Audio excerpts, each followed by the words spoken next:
안녕하십니까, 김준태 의원입니다. 오늘은 또 이렇게 젊은 변호사님들하고 같이 왔습니다. 네. 어떻게 이제 설 연휴 잘 보내셨습니까? 떡국들 많이 드셨나 모르겠습니다. 자, 이제 연휴 지나자마자 뭐 전당대회 뭐 일정 가지고 얘기가 많은데, 저는 그냥 그 당에다 다 맡기겠습니다. 뭐 언제 하든지 뭐 TV 토론을 몇 번 하든지 어떻게 하든지 그런 실무적인 일은 당에다 다 맡기고 저는 그냥 제 갈 길만 가겠습니다. 지금 그런 것보다 훨씬 중요한 문제가 있습니다. 그래서 오늘 정론관에 서게 됐습니다. 제가 먼저 이 말씀을 좀 드리고 실무적인 법리적인 것을 우리 두 분 변호사님이 보충 말씀을 드리도록 그렇게 하겠습니다. 지난 대선이 무효입니다. 무효. 지난 대선이 무효예요. 이러면 무슨 여당에서는 뭐 대선 불복하는 거냐 그러는데, 아예 무효인데 불복하고 말 것도 없는 겁니다.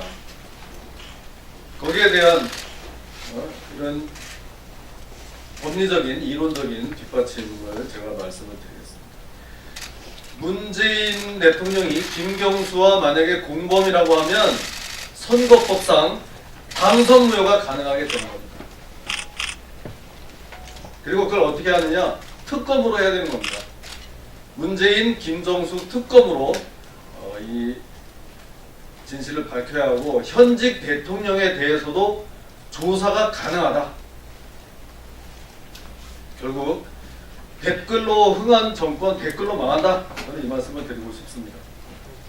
자, 차례대로 말씀드리면요, 당선 무효라는 거 여러분들 다 아시다시피 무슨 국회의원이나 시장만 당선 무효되는 게 아닙니다. 대통령도 사유가 되면 당선 무효가 될 수 있는 겁니다. 보세요. 이번에 김경수 그 구속 판결문에 드러난 그 사실을 보면, 드루킹이 킹크랩을 시연한 날짜가 2016년 11월입니다. 탄핵도 되기 전에, 대선도 되기 전에 2016년 11월에 벌써 모여서 어떻게 하면 여론을 조작할 것인지를 공모를 하기 시작했다, 이런 말이에요. 이 공범 책임을 지면 문재인 대통령도 당선 무효를 피하기 힘들 거다는 것이고요. 또 하나는 배우자 김정숙 여사 선거법상 이 선거 범죄로 300만 원 이상만 받으면 당선인이 당선 무효가 되는 겁니다. 우리 이거를 잊으면 안 됩니다. 자, 여기에 대해서는 우리가 보통 공소시효가 지난 거 아니냐 이렇게 생각하시는 분들이 많습니다. 선거 범죄의 공소시효는 6개월이기 때문에 2017년 5월에 대선이 있었으므로 그거는 2017년 11월에 다 공소시효 끝난 거 아니냐, 이제 와서 그러냐라고 생각하는데, 그게 아닙니다.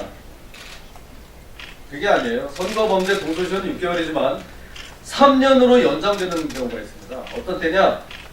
선거법에 의하면 공범 또는 참고인을 도피시킨 경우, 공범이나 참고인을 도피시킨 경우에는 3년으로 연장됩니다. 3년은 아직 많이 남아있죠.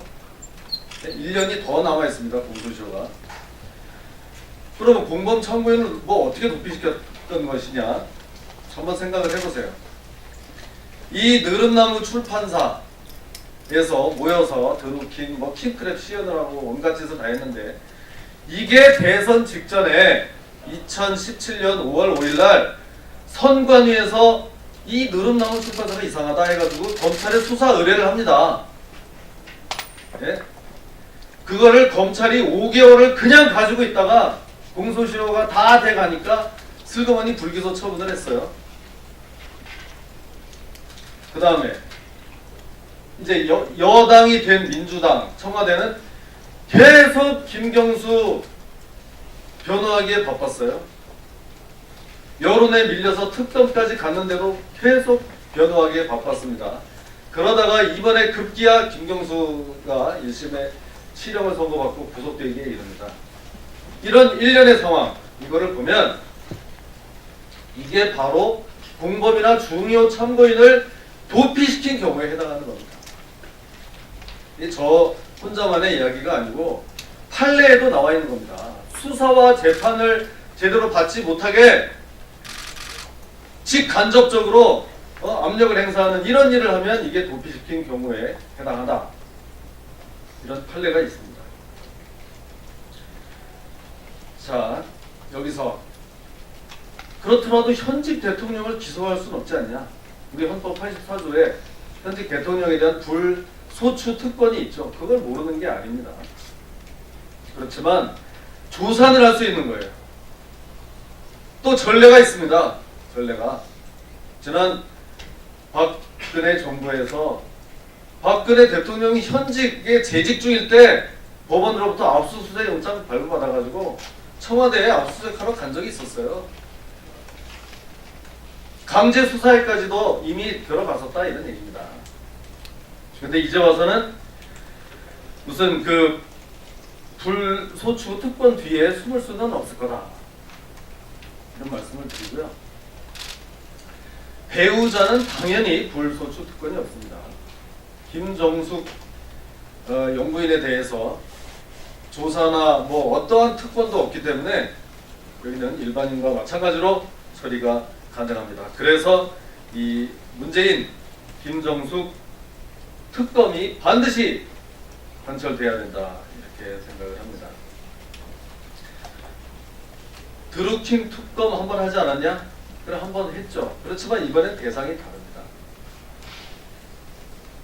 그때는 그때 허위범 특검은 김경수 한 사람에 대해서도 영장 한번 기각당하니까 영장 재청구 한 번도 못하고 활동 기한 갱신 요청도 한번 못하고 짐을 싸서 갔습니다만 이번엔 제대로 해야 됩니다.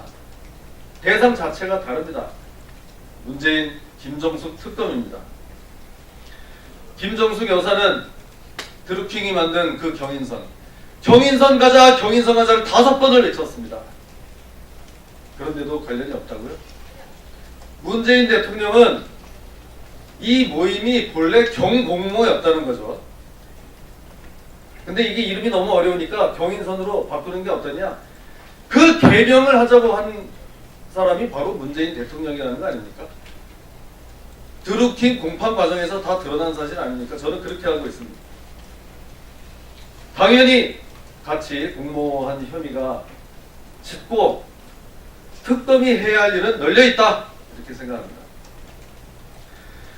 자, 마지막으로 앞에도 말씀드렸지만 민주당 대표 이해찬 대표는 탄핵당한 세력이 촛불로 들어선 정권에 대해서 대선에 불복하는 거냐? 지금 우리한테 협박질하는 겁니까? 예? 제1야당한테 이게 할 소리입니까? 김정은한테는 한마디도 입도 뻥끗 못하면서 제1야당한테 대해서 협박질을 하는 거냐고요. 대선 불복은 무슨 그거 따질 때요. 대선이 무효가 될 수 있다는 얘기입니다. 그러는 민주당은 18대 대선 인정했습니까? 예? 국정원 댓글 사건 박근혜 대통령님 임기 내내 국정원 댓글로 대선에 불복했던 사람들 아니었습니까? 당연히 스스로부터 되돌아보기 바랍니다. 원세훈은 28만 건, 김경수는 8,800만 건. 원세훈이 간의 수공업이라면 김경수는 자동화 공장입니다. 이제 야당은 목숨 걸고 대선 무효 투쟁에 나서야 된다 이렇게 생각합니다. 자세한 말씀은 우리 변호사님 해주시겠습니다. 예, 지금 김지태 의원님 얘기하신 거를 좀 설명을 해드리겠습니다. 먼저 불소추 특권입니다. 대통령 불소추 특권. 법은 만인 앞에서 공평해야 합니다. 그런데 과거 박근혜 대통령 탄핵될 시점에 최서원 피고인을 기소하고 그 공소장으로 탄핵을 했는데 지금 돌이켜보면 김경수와 문재인 대통령을 각각 그 최서원과 박근혜라는 이름으로 치환을 시켜보면은 대통령 불소추 특권을 과연 인정해야 되는가라는 것을 답을 쉽게 얻을 수 있습니다. 그렇기 때문에 대통령 불소추 특권은 지금 헌법에서는 병행된 거 아니냐 이런 생각이 듭니다. 그리고 대통령 당선 무효가 오늘 기자회견의 포인트인데 대통령도 지금 범인을 공범관계가 인정이 되고 범인을 도피시킨 경우에는 당선 무효가 된다라고 되어 있습니다. 그것은 선거 무효 소송과 또 당선 무효 소송과는 전혀 다른 공직선거법이 바로 무효로 한다라고 그냥 되어 있습니다. 그래서 형사처벌이 되는 순간 당선 무효가 됩니다. 그리고 배우자의 경우에 벌금 300만 원이라 했는데 이 부분은 공직선거법상 매수 이해 유도죄에 해당되는 범죄가 인정이 되면은 그 당선 무효가 됩니다. 오사카 총영사직 제공하는 등 느릅나무 출판사와 관련돼서 국민들은 많은 의혹을 갖고 있기 때문에 이 부분에 대해서 조사가 이루어져야 된다고 생각합니다. 범인 도피죄에 대해서는 대법원은 이렇게 얘기하고 있습니다. 범인 도피죄는 범인 은닉 유예의 방법으로 범인에 대한 수사, 재판, 형의 집행 등 형사사법의 집행을 곤란 또는 불가능하게 하는 것으로 그 방법에 제한이 없다 이렇게 얘기하고 있고요. 이게 실질적으로 형사사법이 방해됐을 필요가 없다. 위험성만 있으면 된다라고 했습니다. 그런데 대통령 선거 이후에 대통령 선거 직전에 드루킹 사무실이 선관위에서 고발을 했습니다. 고양지청에 대통령 선거 직전에. 그런데 그 부분에 대해서 선거 이후에 무혐의 처분을 해버렸는데요. 그 부분에 대한 부분도 굉장히 석연치 않다. 만약에 고양지청이나 이런 부분에 대한 외압이 있었다면 검찰청장을 통해서 만약에 외압을 가했다면 이 부분은 범인 도피죄에 해당된다라는 것이 판단입니다. 공소시효 문제가 있는데 이렇게 범인 도피죄를 범했을 때는 공소시효가 3년으로 확장된다. 이것이 저희 판단입니다. 이상 설명을 마치겠습니다.